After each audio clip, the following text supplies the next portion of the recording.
주천의 주식시황 시간입니다. 안녕하세요. 주천입니다. 오늘 이 시간에는 위기의 한국 증시, 지난 3월 폭락이 다시 재현될 것인가, 셀트리온과 성장주가 대안이다. 자, 그럼 무엇을 알아볼 것인가? 첫 번째, 혼전의 미국 대선 전국과 2차 바이러스 사태. 두 번째, 시장 위기는 바닥 확인 과정이다. 세 번째, 3월 이후 1차 사태와 다른 점은. 네 번째, 수급의 실타래가 풀려야 한다. 다섯 번째, 셀트리온과 성장주가 대안이다. 주말 미국 증시는 하락세로 마감이 되었습니다. 다우지수는 0.59% 하락, 나스닥은 좀 많이 빠지면서 2.45% 하락세가 나타나고 말았습니다. 여전히 미국은 바이러스 사태로 확진자가 계속 늘어나고 있다. 이러한 상황들이 악재로 작용을 하면서, 또한 대선 전국도 혼전 국면이잖아요. 이런 부분들의 불확실성 때문에 시장이 안 좋은 모습이 나타났지만, 일봉상의 모습을 보았을 때는 낙폭을 상당히 좁히는 모습이 나옵니다. 아래 꼬리가 이렇게 달려있는 이러한 모습이잖아요. 상대적으로 나스닥이 아직 저점은 깨지 않은 상태다, 이렇게 볼 수가 있는데, 이러한 상황으로 전개가 되었고, 금요일 날 우리 시장은 큰 폭락세가 연출이 되고 말았습니다. 압도적으로 하락 종목이 많은 가운데서 코스피는 전저점이 이제 붕괴가 되면서 2300 이하로 떨어지는 모습이고, 코스닥은 이미 붕괴가 됐습니다만 어쨌든 역시 약세로 마감이 되는 이 상황이 연출이 되었습니다. 자, 일봉의 모습을 보았을 때는 장대 음봉으로서 상당히 큰 모습들이 나타났기 때문에 불안감이 증폭되고 있는 상황인 것이 사실입니다. 외국인들의 압도적인 매도와 기관 투자가들의 매도로 인해서 시장이 금요일날 폭락세가 연출이 되고 말았습니다. 외국인들 거의 1조에 가깝죠. 9조 9천억의 매도, 기관 투자가들도 4,500억의 매도, 그래서 시장에서 그래서 엄청난 매도세가 나타나면서 시장이 폭락을 했습니다. 자, 외국인들 이렇게 압도적으로 파는 것은 역시 삼성전자에 대한 우려심이죠. 상속세 문제 때문에 이재용 회장이 지분을 팔 것이다, 이런 이야기들이 나오는데, 삼성전자 측면에서 봤을 때 물론 상속세 때문에 팔겠죠. 그러나 당장은 아니라는 것이죠. 시간적인 여유가 있고, 또한 이재용 회장이 가지고 있는 삼성전자 지분을 판다 하더라도 삼성전자 법인 측면에서 자사주 개념에서 매입을 할 수도 있다는 측면이죠. 단기적인 악재로서는 작용을 하겠지만 아직까지는 빠질 만큼 빠졌다는 측면에서 삼성전자는 접근이 돼야 되겠습니다. 자, 외국인들 어쨌든 삼성 SDI라든가 네이버 이런 쪽은 조금 매수를 하는 모습이 연출이 되었습니다. 결국 외국인 수급이 상당히 문제인데요. 잠시 후에 다시 한번 살펴보기로 하겠습니다. 자, 미국 시장 애플이 많이 빠졌습니다. 5%가 빠지고, 아마존닷컴 역시 5%, 페이스북도 6%나 빠졌죠. 반면에 구글은 또 올라가는 모습이죠. 실적 발표에서 애플이 좀 안 좋다 이래서 좀 빠지는 모습이 연출이 되었지만, 대부분 이제 전저점을 아직 깨지 않은 상태입니다. 아직 깨지 않은 상태에 놓여 있는 것이고, 테슬라도 빠졌습니다만은 전저점을 아직 지키는 모습들이죠. 그래서 이러한 상황들이 지금 나타나고 있는 가운데서 특히 구글이 조금 특이하죠. 물론 음봉이긴 합니다만은 올라가는 모습이 나옵니다. 이것이 2차 확진자가 또 막 늘어나고 이런 상황이 나온다 하더라도 바로 은택트, 오히려 이 사태에 따라서 수혜를 볼 수 있는 쪽이 구글이다, 이런 측면에서도 한번 생각을 해볼 필요성은 있어 보입니다. 자, 미국 3분기 GDP 성장률이 33%에서 깜짝 놀랐는데 놀라실 거 없습니다. 2분기에 빠진 만큼 그냥 원위치 왔다, 이렇게 생각을 하시면 되고, 나누기 4를 해야 되죠. 왜냐하면 이것은 연율이기 때문에 그렇습니다. 이 숫자 너무 놀라실 필요는 없다. 어쨌든 3분기 미국은 정상적으로 왔다, 이런 측면으로만 이해를 하시면 되겠습니다. 하지만 문제는 감염자 수, 확진자가 계속적으로 늘어나고 있고, 2주 대비해서 40%나 증가를 하고, 미국의 대선 부분들이 어쨌든 초일기에 들어갔지만, 문제는 뭐냐면은 누가 이기든 간에 불확실성, 확정이 안 되고, 누가 당선이 확정이 안 되고 시간을 좀 끌 가능성이 있다, 이러한 우려심들이 나오곤 있습니다. 물론 가장 좋은 것은 트럼프가 되면은 주식시장한테는 가장 좋은 시나리오가 되겠죠. 어쨌든 간에 대선 11월 3일 날 끝난 다음에도 또 혼전이 나올 것이다, 이런 부분들이 지금 우려심들이 정폭이 되고 있는 상황인데, 중요한 것은 다음 주에 FOMC가 열리잖아요. 11월 4일과 5일에 열리는데 대통령 선거가 끝나고 나서 딱 열리는 것이거든요. 여기서 이제 중요한 것은 부양책이 안 나왔기 때문에 다시 한번 통화정책을 쓰면서 유동성을 다시 한번 공급을 할 것이냐 말 것이냐, 이런 부분들이 상당히 중요한 부분인데 결국은 FOMC는 나설 수밖에 없는 상황이다. 왜냐하면 확진자가 늘어나기 때문에 이런 것이 새로운 어떤 모멘텀으로 작용할 가능성은 있는 상황이라고 볼 수 있겠습니다. 따라서 미국 시장 다음 주에도 혼조 국면이 나타날 것으로 예상이 됩니다. 그러나 추세적으로 폭락한다 이런 관점보다는 역시 박스권의 제한적인 하락 속에서 움직임이 나타날 가능성 쪽에 초점을 맞추실 필요성이 있다. 결론적으로 말씀을 드리겠습니다. 자, 우리 시장으로 돌아와서 살펴보게 되면은 그렇습니다.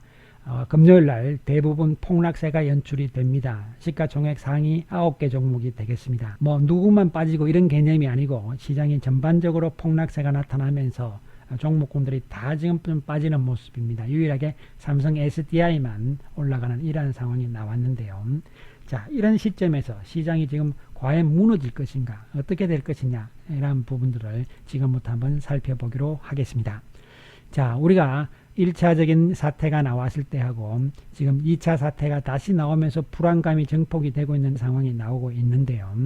특히 우리가 불안한 것은 1차 사태가 나오면서 전저점을 깨고 나서 시장이 폭락을 했거든요. 그리고 지금 이 2차 사태가 또 나오면서 전저점을 좀 깨고 내려가는 모습이 나오기 때문에 또 불안한 것이죠. 그러나 한편으로 봤을 때는 이러한 폭락 과정이 나온 다음에 결국은 다시 또 올라가는 상황들이 연출이 되었잖아요. 과연 1차 사태와 2차 사태에 어떤 차이점이 있는 것인가를 지금부터 한번 살펴보기로 하겠습니다. 자, 1차 사태는 처음 생긴 거기 때문에 아무도 모르는 상황이었죠. 그래서 시장이 많이 빠지는 상황이 연출이 되었고 그러면서도 올라왔단 말이죠. 그럼 이 올라온 것은 또 뭐냐 이겁니다. 그죠? 이런 측면에서 봤을 때 이 대책 정면에서 우리나라뿐만 아니라 전 세계가 유동성을 적극적으로 공급을 하면서 또 부양책을 같이 썼잖아요. 통화정책과 재정정책을 함께 쓰면서 어쨌든 최대의 위기를 방어를 했습니다. 우리 시장에선 수급 주체는 개인 투자자들이었죠. 그리고 주도주는 한마디로 이 사태 수혜주들이 주도주로서 역할을 했다는 것이죠. 은택트라든가 2차전지, 제약바이오 이런 측면에서 강력하게 주도주로 역할을 하면서 이 사태로 인해서 수혜를 받는 쪽으로 주도주가 나오면서 시장을 이끌어왔고 그러면서 이제 키 맞추기 측면에서 경기 관련주들이 올라오는 이런 상황들이 연출이 되었습니다. 유동성 장세가 연출이 된 것이고 그러면 지금은 어떠냐? 첫 번째로 우리는 이제 학습 효과가 있다는 것이죠. 부양책, 미국은 지금 물론 당장은 안 나오겠죠. 대선이 끝난 다음에도 시간이 좀 걸릴 수 있으니까. 그러나 부양책이 있다는 것이고 또 미국 연준에서 나설 가능성이 상당히 있다는 측면, 큰 차이는 없다 1차와. 그러나 금액 규모는 좀 차이가 있을 수 있습니다. 그 다음에 두 번째 다른 점은 지금 전 세계적으로 우리도 마찬가지지만 이 백신과 치료제가 지금 개발이 들어가 있는 상황이잖아요. 예, 이런 측면이 다르다는 것이죠. 그 다음에 수급 측면에서 우리 시장은 이제 외국인과 다시 개인들이다. 여기서 실타래를 풀어야 되는 것이고요. 주도주는 과거와 마찬가지로 코로나 수혜주 그리고 강력하게 바이오 쪽에서 백신 치료제들이 강력하게 나올 것이며 또 실적주들이 가세를 하면서 실적 장세로 갈 수 있다는 것이죠. 즉 다시 말씀드리면 우리가 과거 3월달 이렇게 폭락하고 나서 이렇게 올라갈 줄 몰랐잖아요. 이번 사태에서는 이와 같이 1차 때처럼 이러한 폭락, 큰 폭락은 나타나지 않을 것으로 보입니다. 그리고 저점이 좀 낮아질 수는 있겠지만 결국은 대책들이 나오면서 수급이 개선이 되고 이런 측면이 나오면서 주가는 오히려 이러한 위기가 바닥을 만들어 나가는 과정이 될 것이다. 오히려 왔다 갔다 하는 것보다는 한번 확 깨고 내려가는 것이 오히려 바닥 확인 측면에서는 좋을 수 있다는 측면을 염두에 두시기 바라겠습니다. 자, 그런 측면을 염두에 두시면서 우리가 살펴보게 되면 과거 3월달 1차 사태 이후에 주도주 역할을 했던 쪽이 소프트웨어 쪽과 2차 전지 그리고 제약 바이오였잖아요. 그리고 이제 자동차와 반도체가 가세를 한다는 측면, 물론 삼성전자가 단기적인 악재에 놓여있긴 합니다만은요. 그리고 현대차도 일단 결손 처리를 하면서 그런 상황이 나왔지만 자동차 쪽이 다시 유럽이나 미국이 이 사태가 확산되면 또 안 좋다 이런 이야기가 나올 수 있지만 그러나 자동차 쪽도 수소차 개념의 성장성 맥락이 있는 것이고요. 반도체도 다시 언택트 수혜주로서 작용을 할 수 있다는 측면을 염두에 둘 수가 있겠습니다. 그리고 또 한 가지 가치주와 성장주들이 가격 차이가 너무 많이 났다 이런 측면도 우리가 한번 살펴보게 되면 우리 시장에서는 사실 가치주들이 최근 들어서 별로 안 빠지고 버티고 있는 상황이 됩니다. 반면에 성장주들이 많이 빠지면서 이 가격 차이가 상당히 축소, 해소가 됐다는 측면이 중요한 것이고, 또한 시장의 주도주 맥락을 봤을 때도 성장주 맥락군들이 시가총액과 같이 간다는 것이죠. 그 이야기는 뭐냐면 이러한 성장주 맥락군들이 주도주기 때문에 이들이 움직임이 나와야만 주가도 살아날 수 있다. 이런 측면에서 접근을 할 수 있는 부분이 되겠습니다. 물론 지금 수급이 문제이고 심리적인 상태이기 때문에 실적 측면에서는 귀에 안 들어옵니다. 실적이 아무리 좋아도 주가가 별로 안 오르고 이런 상황이기 때문에 그렇죠. 이것은 심리적인 측면이 강하고 수급이 지금 꼬여있는 상황이기 때문에 이런 상황들이 나올 수밖에 없는 것이고, 수급이 풀리게 되면은 실적 부분들도 당연히 반영이 된다는 측면을 염두에 두실 필요성이 있습니다. 최근에 3분기에 이제 영업이익을 발표한 기업들을 살펴보게 되면은 다 어닝 서프라이즈잖아요. 그런데 작년 대비해서 실적이 증가한 상장사가 2분기 실적을 발표를 했을 때는 49%에 불과했습니다. 절반도 안 됐다는 것이죠. 그러나 이번에 현재까지 73개업체가 3분기 실적을 발표를 했는데 이 중에서 67%가 영업이익이 증가를 했다는 이야기입니다. 그 이야기는 2분기가 바닥이라는 이야기죠. 따라서 어떤 종목이든 성장주든 경기주든 가치주든 간에 2분기 때만큼 실적이 4분기에 나쁘다 하더라도 나쁘지 않다는 측면을 생각을 하실 필요성이 있다, 이렇게 판단이 내려집니다. 자, 그 다음에 우리가 수급적인 측면을 봐야 되는데요. 외국인, 개인, 기관 이렇게 우리가 살펴보게 되면은 물론 개인 투자자들은 우리가 계속적으로 누적으로 순매수 우위가 되고 있습니다. 기관들과 외국인들을 팔고 있는데 외국인들이 보시면 약간 이게 파는 각도들이 완만해지고 있잖아요. 예, 이런 측면이 상당히 중요하다고 보는데 이걸 좀 더 구체적으로 한번 살펴보게 되면은 코스피의 움직임이고 코스닥의 움직임입니다. 거래소에서의 외국인들 움직임입니다. 2020년 올 1월 기준으로 해서 쭉 나온 선들이라고 보시면 됩니다. 외국인들은 지금 거래소와 코스닥을 합쳐서 4월 달에는 4조 8,617억을 매도를 했습니다. 5월 달에도 4조, 그리고 6월 달에는 줄어들었죠. 7월 달에는 오히려 매수 우위로 돌렸습니다.